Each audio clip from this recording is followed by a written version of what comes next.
नमस्कार दोस्तों, आप देख रहे हैं कपूर टेक्निकल पॉइंट। आपको आईटीआई संबंधित सभी एग्जामों में ये मदद करेगा। ठीक है, हम टॉपिक बाय टॉपिक समझते हैं। तो आज समझते हैं स्क्राइबर के बारे में। ठीक है, स्क्राइबर।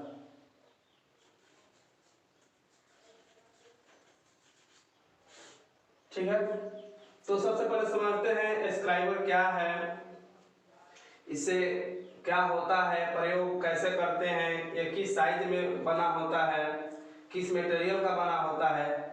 ठीक है, स्क्राइबर क्या है। ठीक है, तो जिस तरह से कागज पर लाइन खींचने के लिए हमको पेंसिल या पेन की आवश्यकता होती है, कागज पर लाइन खींचने के लिए पेंसिल या पेन की आवश्यकता होती है, उसी तरह मेटल पर लाइन खींचने के लिए जिस टूल्स का प्रयोग करते हैं उसे ही हम स्क्राइबर कहते हैं। ठीक है, यानी आप कह सकते हैं कि स्क्राइबर का प्रयोग वर्कशॉप में मार्किंग करते समय लाइन खींचने के लिए किया जाता है।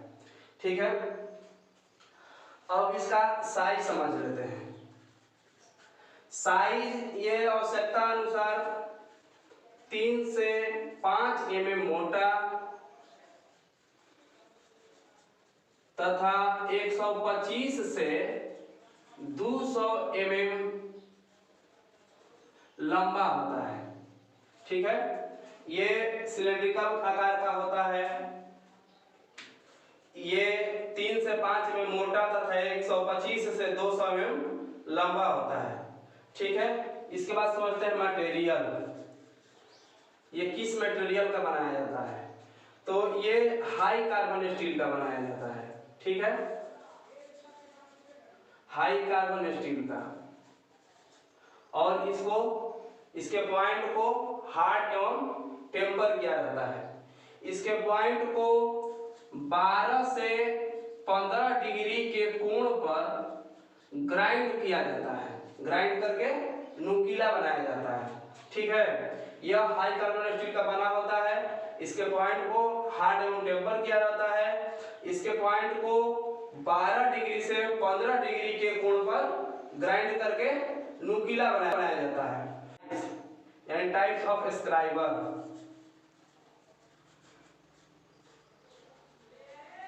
टाइप्स ऑफ स्क्राइबर मतलब स्क्राइबर कितना प्रकार का होता है। ठीक है, यानी वर्कशॉप में स्ट्रक्चर के आधार पर, उसके बनावट के आधार पर जो स्क्राइबर होता है वो अलग अलग प्रकार का होता है। ठीक है, उसको बारी बारी से समझते हैं। सबसे पहले आपको स्ट्रेट स्क्राइबर है, स्ट्रेट स्क्राइबर। दूसरा होता है बेंट स्क्राइबर।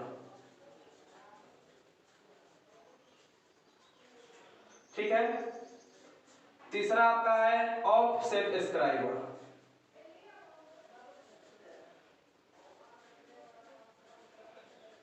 और चौथा है आपका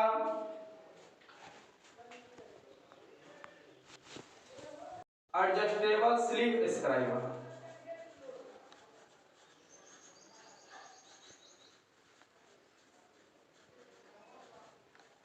ठीक है, यानी ये हो गया straight scriber, bent scriber, offset scriber और एडजस्टेबल स्लीव स्क्राइबर। अब इसको हम बारी बारी से समझते हैं। ठीक है, तो सबसे पहले समझते हैं स्ट्रेट स्क्राइबर मतलब सीधा स्क्राइबर। ये क्या होता है, ये पतला रड का एक टुकड़ा होता है। ठीक है, जो इसके एक पॉइंट को नुकीला तेज धार वाला, ठीक है, नुकीला तेज धार बनाया जाता है। ठीक है, इसका प्रयोग जो है साधारण कार्यों के लिए किया जाता है। ठीक है, फिर से समझ लेते हैं।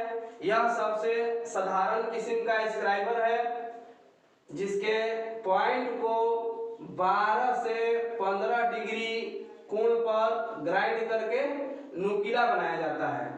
इसका प्रयोग वर्कशॉप में साधारण कार्यों के लिए किया जाता है। ठीक है, अगला समझते हैं बेंट स्क्राइबर। तो बेंट स्क्राइबर क्या है? बेंट स्क्राइबर इसके एक भाग को क्या किया जाता है कि 90 डिग्री में मोड़ दिया जाता है, 90 डिग्री में मोड़ दिया जाता है और मोड़ कर इसको नुकीला बना देता है।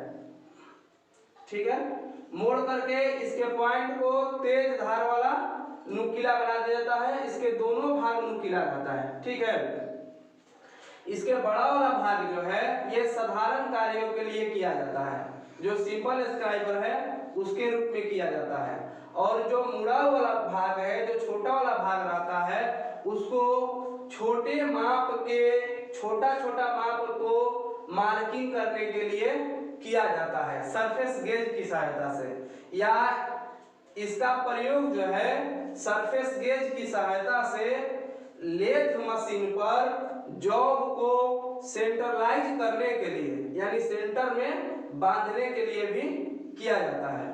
ठीक है, इसके बाद है ऑफसेट स्क्राइबर। ठीक है, ऑफसेट स्क्राइबर जो होता है इसको प्रिसीजन इंस्ट्रूमेंट यानी कि शुद्धता में मार्किंग करने के लिए किया जाता है, यानी इसका उपयोग जो है वर्नियर हाइट गेज में फिट करके शुद्धता में मार्किंग करने के लिए किया जाता है। ठीक है, कोई दिक्कत? अब आगे समझते हैं adjustable sleeve scriber. Adjustable sleeve scriber, ठीक है, ये जो स्लीव स्क्राइबर है, इस तरह के स्क्राइबर में एक स्लीव होती है जिसकी बॉडी पर नर्लिंग की होती है। ठीक है, और इसकी पूरी लंबाई में एक छेद बना होता है जिसमें साधारण स्क्राइबर को लगाया जा सकता है, और इस स्क्राइबर को इधर उधर कहीं भी समायोजित किया जा सकता है। ठीक है, फिर समझ लेते हैं ऑफसेट स्क्राइबर क्या है। तो इस स्क्राइबर में क्या होता है कि एक स्लीव लगाता है, सिर्फ स्लीव जो होता है स्लीव लगा होता है, और उसके बॉडी जो है ऊपर से नर्लिंग होती है, और इसकी पूरी लंबाई में एक छेद बना होता है जिसमें साधारण स्क्राइबर को लगाया जा सकता है, और इसको कहीं भी समायोजित किया जा सकता है, इसलिए इसको एडजस्टेबल स्क्राइबर कहते हैं। ठीक है, अगर किन्हीं को दिक्कत है तो आप कमेंट में बता सकते हैं।